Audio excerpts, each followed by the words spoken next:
力が復活してるのか。あーえ I don't know where she came from. Kinda turned me upside down. I just don't know what to do. I wanna spend the night at hers and bring her one of my t-shirts so it smells like her perfume. Now I really get what the love songs are talking about. And I just wanna tell her how I feel, scream it out loud. Have you ever been in love?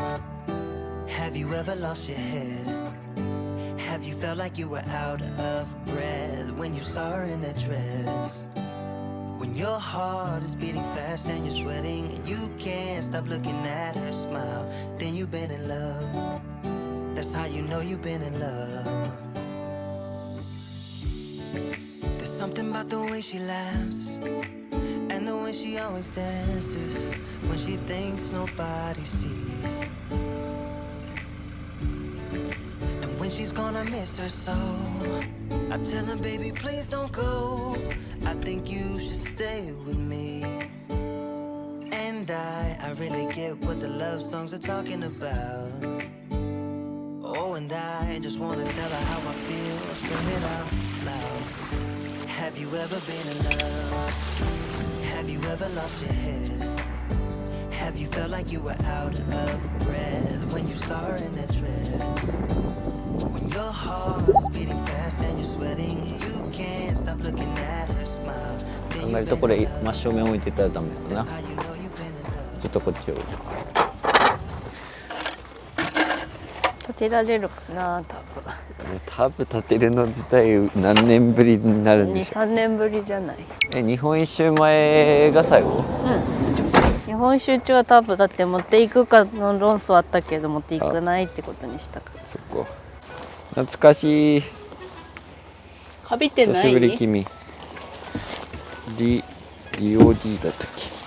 ここからの景色も最高や。めっちゃ最高だ。ここの窓開けたら。何？この小窓。窓がいい感じ？いい感じだわ。風がちょっと吹いてるな。あー、風で吹いちゃう。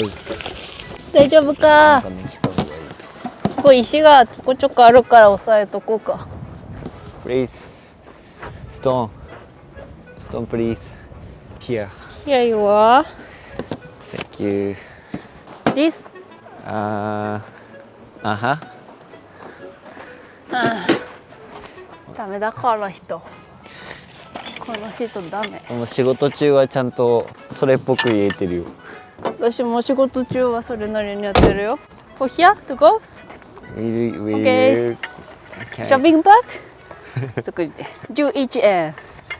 No? OK つってやってるよ。11円っつってんの。うん、だってドルとかじゃないもん。11円とかじゃない。え？11円とかって言ってあげた方がいい。11円って言ってた。11円以上から抜くの。10ドラーズ、11円っていうのめっちゃダサくない？俺ちゃんと1300円とか言ってるよ。すごいじゃん。やっぱそこがカフェ店員の先輩後輩の違い。なるほど。ベテランとの違い。かびてないじゃん。素晴らしい。綺麗にちゃんと乾かして直しててよかった。ね。そういえばさ、なんか物を直すって言うじゃん方言で。つい直してもいいですかって言いそうになっちゃうからいつもしまっていいですかとかって言うようにしてるけど。俺しょっちゅう言ってる。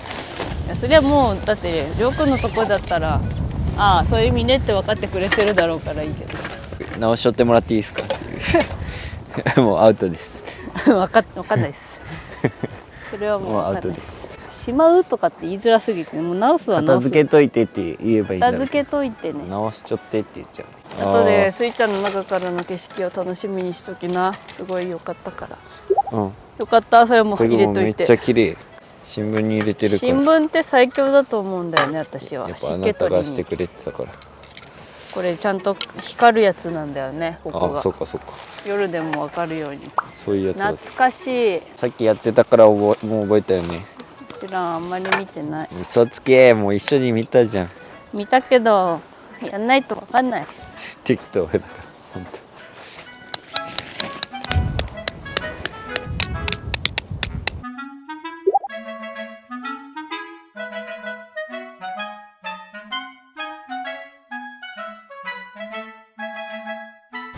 皆さんこんにちは。こんにちは。私たちは日本一周を終えて静岡県に移住した寺田夫婦です。今回は山梨県身延町にあります港湾キャンプ場に来ております。デイキャンでやってきました。2年ぶりの港湾キャンプ場になります。はい、夏前に北海道に行って、そこから北海道から直で港湾キャンプ場に来たのが最後の思い出ですね。2年半ぶりか、人そうだね生2回目の港湾キャンプ場ということでやってきましたが、はい、もう見ての通り風がめっちゃ強くてですねタープ張るのにめっちゃ時間かかってしまうという、なんで今回タープかと言ったら、久しぶりにタープも張りたいなっていうのと、ちょっと安かったので、テントよりも200円だけ安かったので、タープにしてみるかと思ってやってみたらすごい風で、きっとワーポールテントの方が立てやすかったでしょうし、強力だったでしょうね。はい、慣れてるのもテントだったんでね、久々のタープの立て方を忘れてたっていうのもありますけど、無事一息つきましたので、港湾キャンプ場に来るにあたってゆるキャンを1話からちょっと何話分か見返しまして、やっぱりそれでカップラーメンを食べようということになって、まだ朝食も食べてなくて、本当はもっと早い時間から食べたかったんですが、早速ですが遅めの朝食になります。はい、今回はデイキャンプで食べて、後半も楽しみつつ、富士山も楽しみつつキャンプをしていきたいと思います。どうぞてんやわんやになるかもしれませんが、最後までご視聴いただけたら嬉しいです。それでは今回もよろしくお願いします。もう久しぶりにいろいろこれもやろうこれもやろうって楽しみに持ってきたのに、こんな風だと全部吹き飛んじゃって怖いんだよ。怖さの方が勝っちゃうよ。そう、今日めっちゃ天気いいじゃんって言ってテント立てる前までは全然風もそんな大したことなかったのに、こんな波荒れてなかったわ前回来たのが9月だったんだよね。うん、 4月だとこうなのかな。どうなんでしょうね。ちょっとあえて後ろに富士山が分かるように顔は暗めで今お届けしてる。はい、ちょっと顔暗って思うかもしれないけど、富士山は見えると思います。だいぶ雪解けが進んではいるんだけど、いつも富士宮側からの富士山だったので、新鮮な富士山がお届けできてるかと思いますし、自分らはとても新鮮だね。やっぱ違うね、こうやって見ると。なんていうの、こう溝みたいな雪崩みたいな、あんなないもんね。風よけ持ってきたけど多分意味なさないでしょうね。でも一応つけましょう。ついたついた。ジェットボイルのいいところはそれですからね。風に強い。ダメですね。風よけ立てられない説もうやめよう。今日はこれでいこう。とにかく少ない量を持ってきちゃ調理し、もう最悪スイちゃんの中で調理しようという話になってる。これでいきましょう。はい、溶けるわけじゃないんで。いやー久々のキャンプめっちゃ楽しみで嬉しかったね昔はかつてりょうくんは風の男と呼ばれていたのですが、その力が復活してるのか。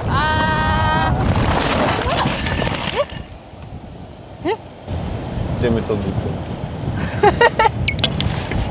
もうタップやめますか。やめよう。もう青空キャンプにしよっか。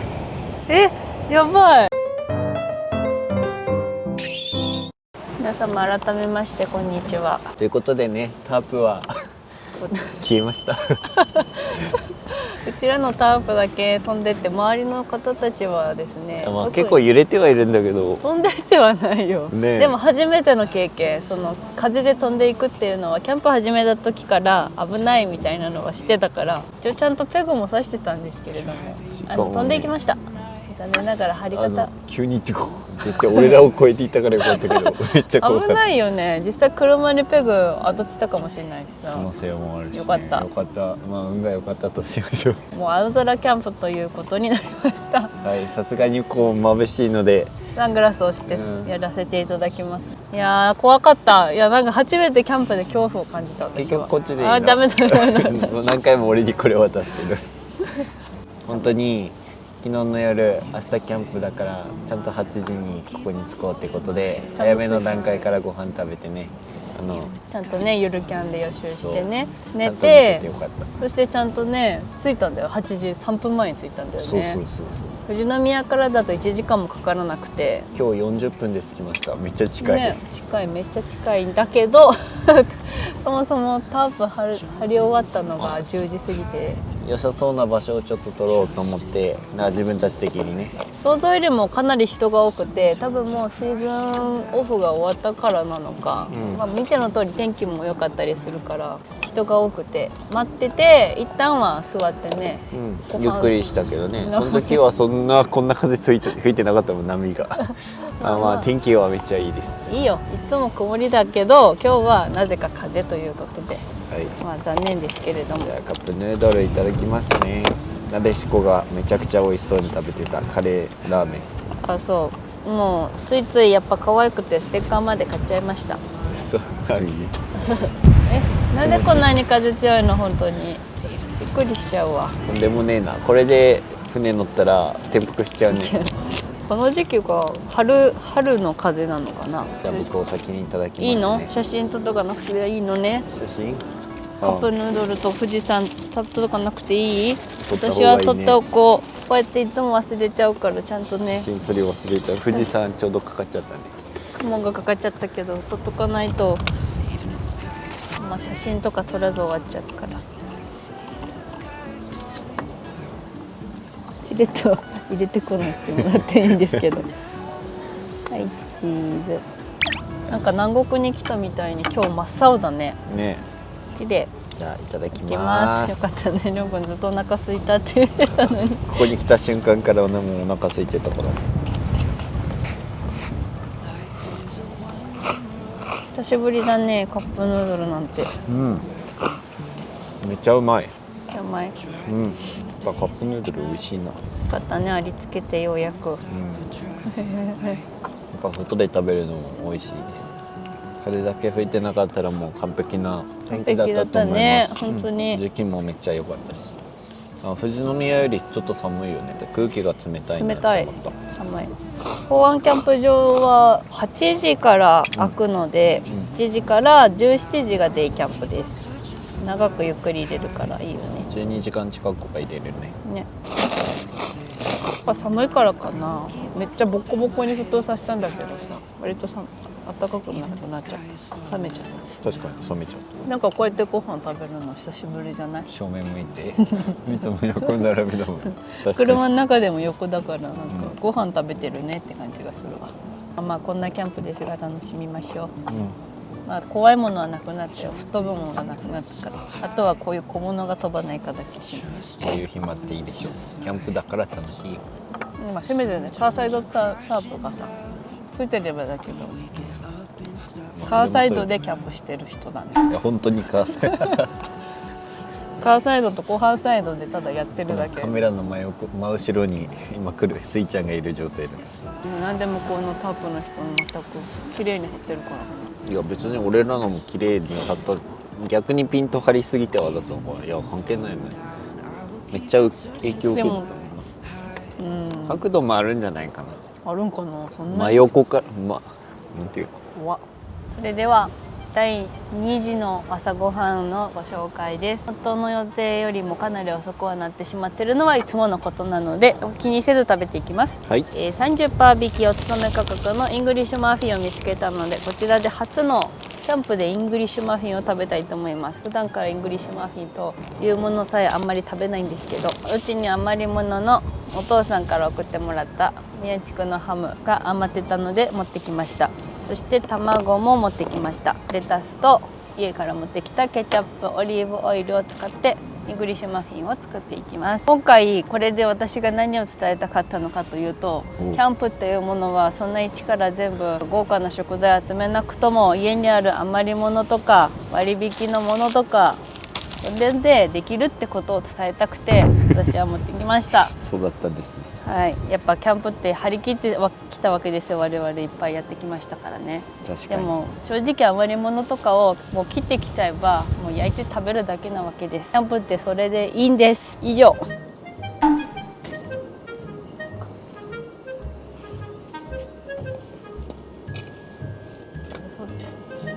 し。風で卵の白身飛んでいく。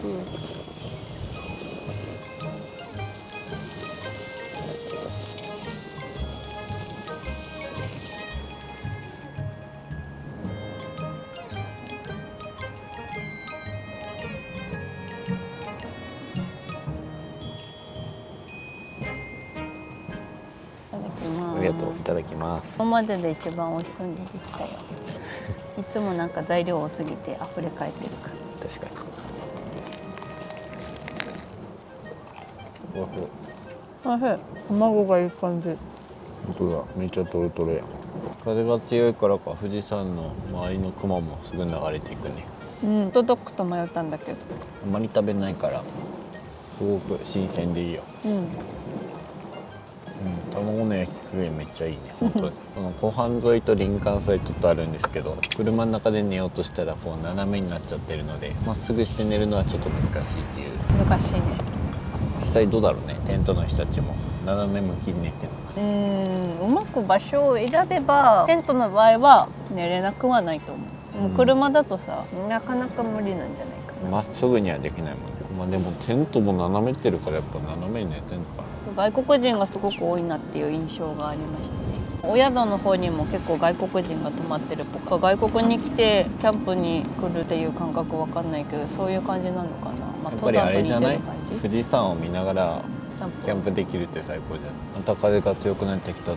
海が海みたいになってきてるあと衝撃だったのがなでしこが南部町に住んでるっていうのに結構びっくりした。その時知らんかったけど、旅館に泊まったところ、船山温泉ね、うつぶね駅、うつぶな駅やったかな。なんか読み方はそんなや駅まで出てきてってめっちゃびっくりしたね。やっぱ見返すことって大事だなって思いますね。いや、あれはねキャンプしたくなるよ。しかも勉強になるから本当おすすめです。もう本当に緩いんだけど。多分俺らの YouTube 好きな方は緩いから緩いアニメ好きだと思います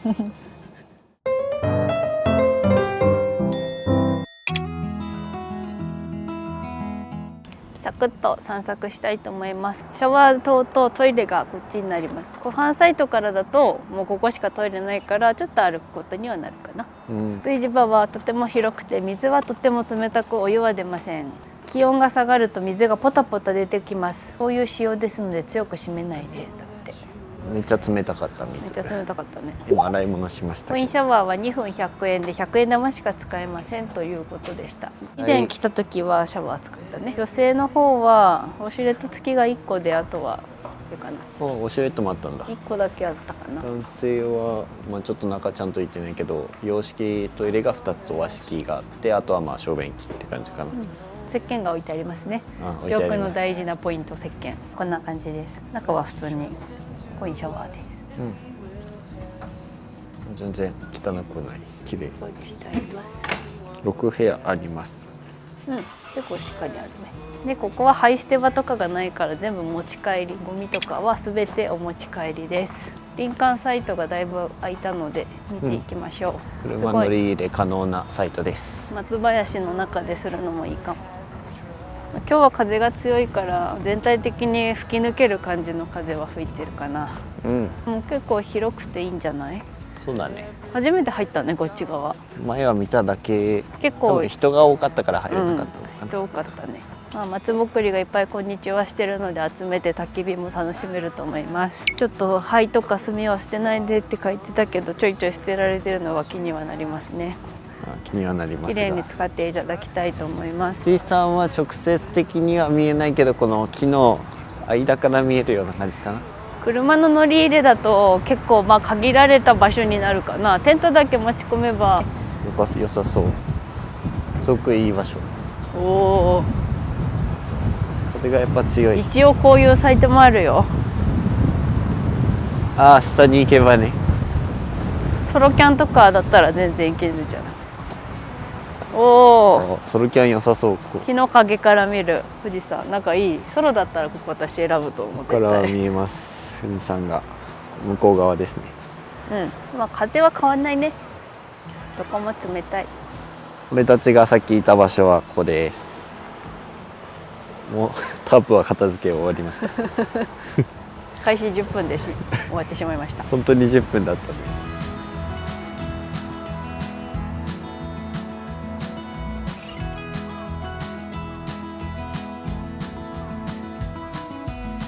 I know that you feel all alone in this world, but you have to put your trust into us, and we will help you through, 'cause we only want what's 本日持ってきましたのを思いを深める静かなひとときコロンビアを持ってきました、キャンプをしながらだったのですごく静かに湖畔と富士山を見ながら楽しもうと思っていたんですが、もう車内で静かなひとときを楽しもうと思います。だいたいキャンプの時とかはりょうくんにコーヒーセットをお願いしてるんですけど、そういう思いでこちらのお豆を選んでくださったんですね。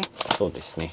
いや割と深入りに近い中深入りにしているので、コーヒーの味を楽しみたいって方はいいのかなと思います。最後に少し酸味を感じるような。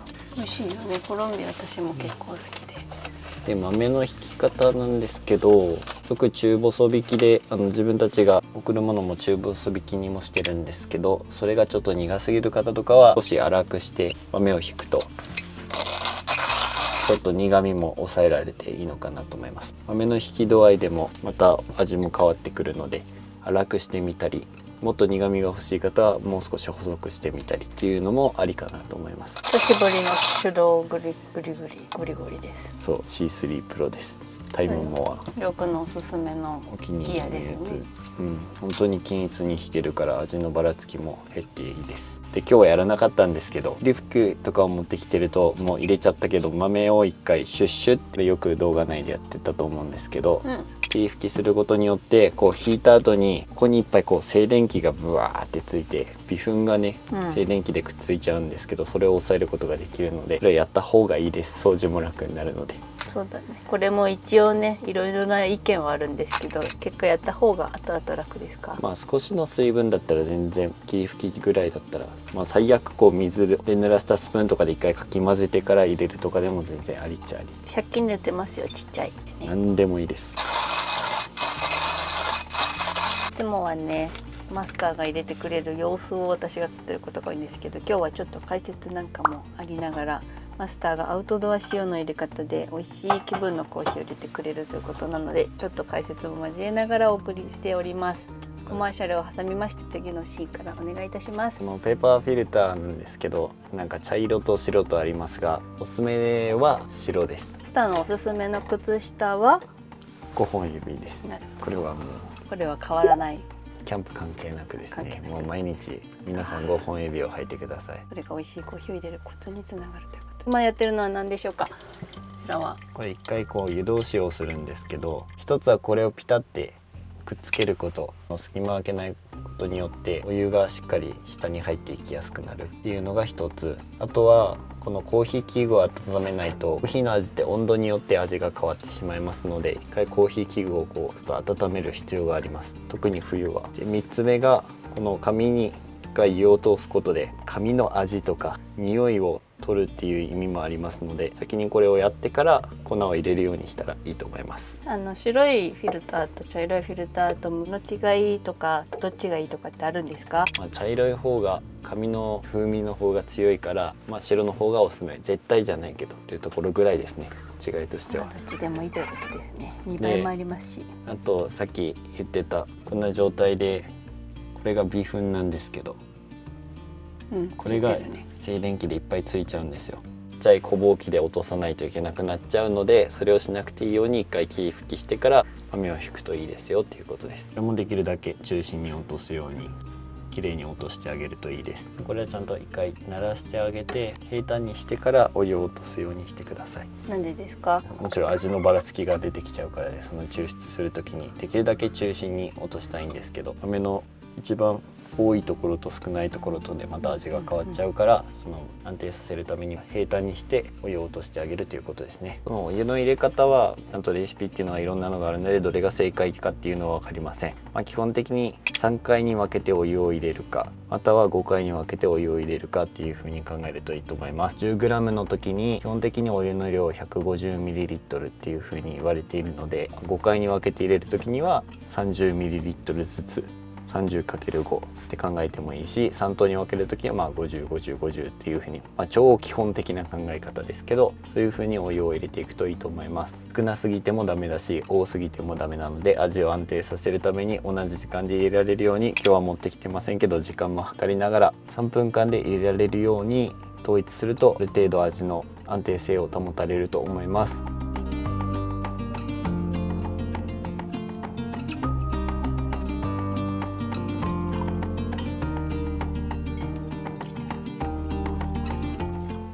は続きましてコーヒーのお供、まずコーヒーをいただきます。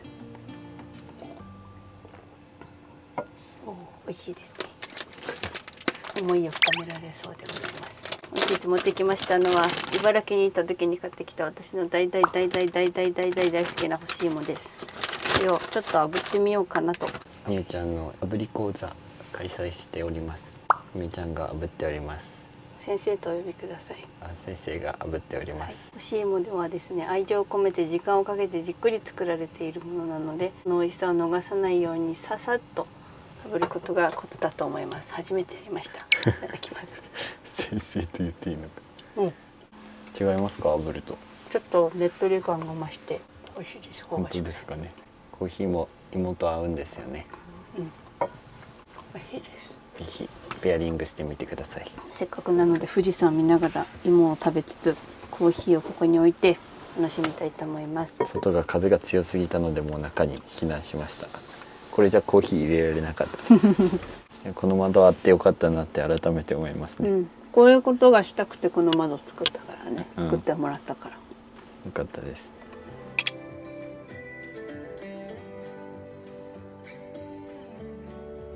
さらに風が強まってまいりましたので、もう車中飯にしたいと思います。こんなはずではなかったのですが、ポールテントを立てていたらきっとこうなってはいなかったでしょうけれども、仕方がありません。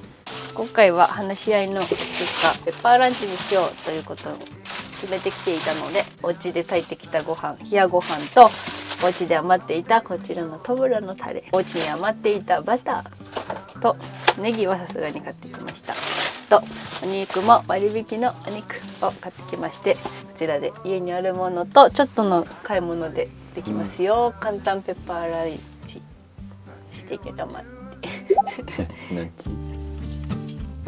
Will you bet if you get the chance? I know I'd show you when you're away. There's a hole in my heart. Feels like a deja vu. So come back soon. You remind me to part. I know that you'll be you. 'Cause you're my sweetheart.とりあえずもう美味しくノンアルをいただき、ご飯も食べたいので、そうだね。もう景色を望めるのは間違いないから、このままスイちゃんの中で富士山にキャンプと車内キャンプで乾杯。乾杯富士山も乾杯。冷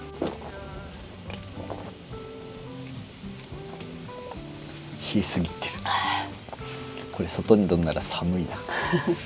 もう昼夜ご飯ということで思いに作ってくれました、みさんが。もともとそのつもりだったからね、まさか車内キャンプになると思わなかったので何とも言えませんけど、いいよ、場所とにはかなりいい場所でしたから。一応もうね、車内で動画外ではありますけど、こうやって見ながらゆっくりして過ごしたりはしたので非日常は一応味わえたということですかね。キャンプは楽しめたという感じですからね。多分だけど、ここに入っております。ありがとうございます。実際日本一周出る前にキャンプ道具をそんなに処分したりしなかったのは正解だったなと思う。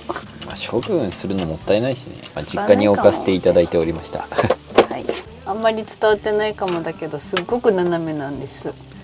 多分角度で言うと15度は斜めだと思う。もう本当毎日富士山を眺めながら生活してるから、いつもと違った富士山をよく感じられていいなって思う。本当にそれはそう。角度が変わるだけでね。この景色を見ながらご飯を食べております。私たち目線でお届けしてる没入感型。キャンプ、没入感型キャンプというか、どちらかというとライブ映像みたいな感じですね。初めてここ来た時めっちゃ感動したもんな。これだっていうのと、富士山こんな近くに見ながらキャンプできんのってね。めっちゃ感動したね。遠くからの富士山って見れるものだと思ったけど、日常がもう富士山近すぎてめっちゃ特別なんだなって改めて思うよ。俺は毎日特別だなって思いながら見てるよ。毎日思ってる？うん、すごいね。毎日？そっか。じゃあ私は毎日思うようにしなきゃね。相変わらず朝起きて北側の部屋に歯磨きながら行って、今日は見える、今日は見えないっていうのを、それが毎日の日課日課ですね。実際分かってきた、富士山の何かが分かってきた。毎日見てるってことは365日に近いんだよ。富士山毎日見てたら地球は回ってるんだって気づく天体みたいなね。本当にこの人はまだ私のがまともだ。今面白かった。面白かったんじゃない？なんかもそうきたかって思った。そうじゃない私よりレベル低いなって思った。私はまだ夜空見て、あ、今日星座がここに移動してきてるなって見て思思ってる。う。うん、夜空毎日見てんの？毎日は見てないけど、それじゃダメじゃん。毎日見てなくてもそれを思って生きてる。だからなんだって。地球が回ってることぐらいし。おお、カラスが来た。カラスがペッパーランチ狙ってるぞ。どっから匂い漏れた。まあ設営で2時間ぐらい無駄にしたってことですね。今今日はですね、そういう日もありますということですよね。昔だったらもっとカリカリしてたかもだけども、そう自分らはこういう運命のことが多いので受け入れることにしています。丸くなったんですね。丸くなりましたよ。30歳になったから。30歳だからもう大人なんだよ。私は変わった。そんなちょっとやそっとのぐらいじゃ切れやしないんだ。もともと顔は丸いけど心も丸くなったということですね。君は顔が小さいけど心も小さくならないでね。あなたも顔ちっちゃいでしょ。私顔大きいから心も広いんだよ。わあ、びっくりした。パートポッポ。もうパトロールいいって。もう永遠とするじゃんこの周り。ポッポパトロール終わりです。終了。ポッポパトロール。空を飛ぶ行け。ポッポちょよ。空を飛ぶ行け。だからモンスターボールを持参しなさいって言ってんの。まあ今年はね、もうちょっとキャンプやりたいなと思う。普通にやりたい。標高が高いところが近くにせっかく多いしさ、長野とかも近いしさ、涼しいところに行きやすいから。まあそうだよね。それはあるよ。そう半沢宮崎でね、海沿いで暑いキャンプを経験してきた身としては、あの時40度近くだったよね。その辺でキャンプしてもうダニに食われ、懐かしい。潮風にまみれやってましたから、まあサクッとキャンプができましたね。そうですね。半日間ありがとうございました。半日間ありがとうございました。楽しかったです。正確には10分間ここにいや10分以上はいたよ。ちゃんと30分ぐらいか。1時間はいたよ。ではこの反対側に帰りましょうか。また来たいですね。港湾キャンプ場デイキャンプ終了となります。はい、念願のキャンプだったのですごく楽しみにしていた分、ちょっと悲しい気持ちもありましたが、十分景色を楽しめました。ご飯もたくさん食べられたし、大満足だと思います。まあ動画としてはキャンプにはなってないと思いますけどまあ自分たち自身はちゃんとリフレッシュはできたのでよかったなと思います、自分たち自身がキャンプだと思うのならそれがキャンプだと思うので、私たちからしたらキャンプができたと思っています。自然を楽しみつつお出かけだけじゃなくてこういった楽しみ方もできるといいなと思っております。せっかく静岡県に移住してるので、いろんなキャンプ場もまた巡っていきたいと思います。それでは今回の動画はここまでです。私たちの動画がいいなと思った方はチャンネル登録と高評価よろしくお願いします。今回も最後までご視聴いただきありがとうございましありがとうた。寺田夫婦でした。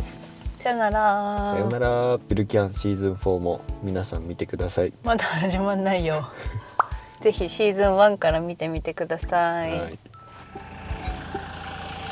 会議はまさが作っていくの